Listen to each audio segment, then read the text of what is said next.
Bố ơi là lại mua giày hả tao? Xong là cái chết vậy. Ông.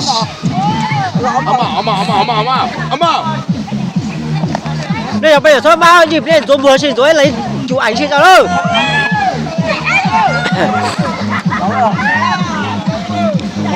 Bữa mi bia là hóc thả kín lẩu tôi lẩu là. Tớกินเบียร์แล้วกินเหล้าตลอดเขานะ Rồi bữa mi tới kín bước tôi lẩu. เขาเพิ่งกินเบียร์แล้วเขากินเหล้าตลอดเขานะ Hóc kín lẩu tôi lẩu. Bia mà. Chỉ cả. เขาจะเขากินเหล้าตลอดเขาเพิ่งกินเบียร์แล้ว Khi lẩu đó khi nó mà. เขาจะเขากินเหล้าตลอดเขาเพิ่งกิ Tao น mà เบียร์ tao là lớn tao không có tao còn tao lớn tao lại. ตลอดแค่เอาtuổiนึงมาเลย Được à.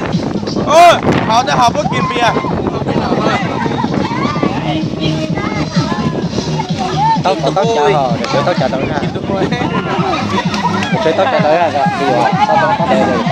Đây rồi. ได้เกียรติชู Để xóa với tao chào là với đại tá nè. Trời ơi. Cái thằng cái hơi tao rồi tà có. Hả? Chả là nó với chỗ su. Trời chỗ đây đâu có tà tôi à. Cô ra nó bé lý họ. Nó từ đó bé lý đó.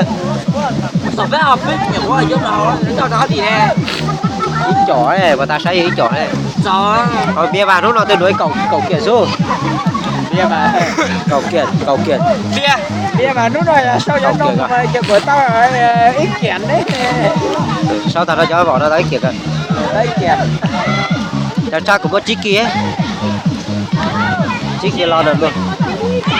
Sao tao đâu mà tới kiện thích lẩu đó. Tao ít buổi sao mà tao ít buổi xe được tao.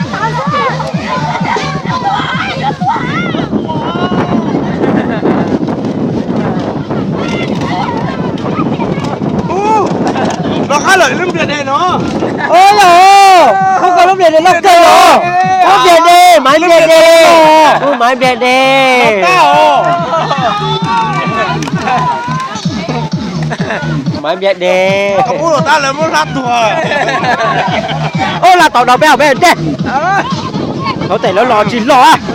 Một con tiền thiếu. Không không có bia có hộp cơ. biết chưa chị về biết chưa Không không tốt chả là bé con trâu. Điều bây giờ. Chừng ngủ nói nhau.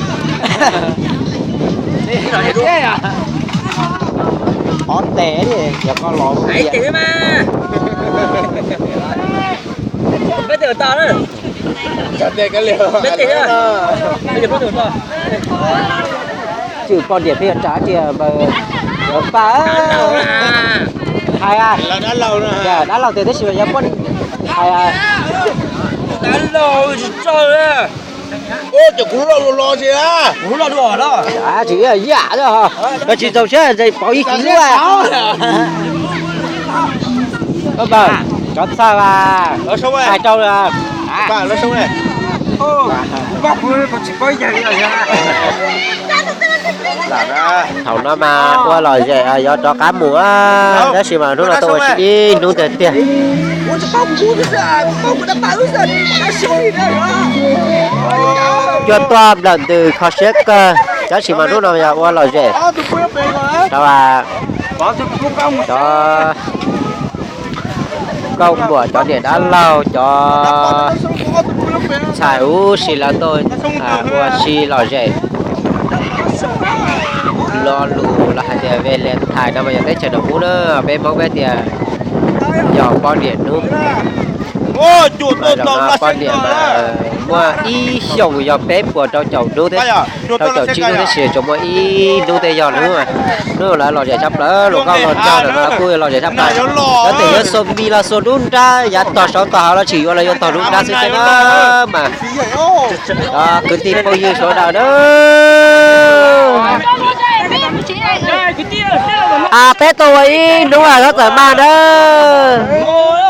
đây cho con điện gì đây chỉ tôi không vừa chụp ảnh cho ba bóc tỏi ô bây giờ nó có một quán bây giờ nó bóc tỏi bên mùa á cho bên đó để lo mong cái pin này lo cái nó cháu một sau có một chả đè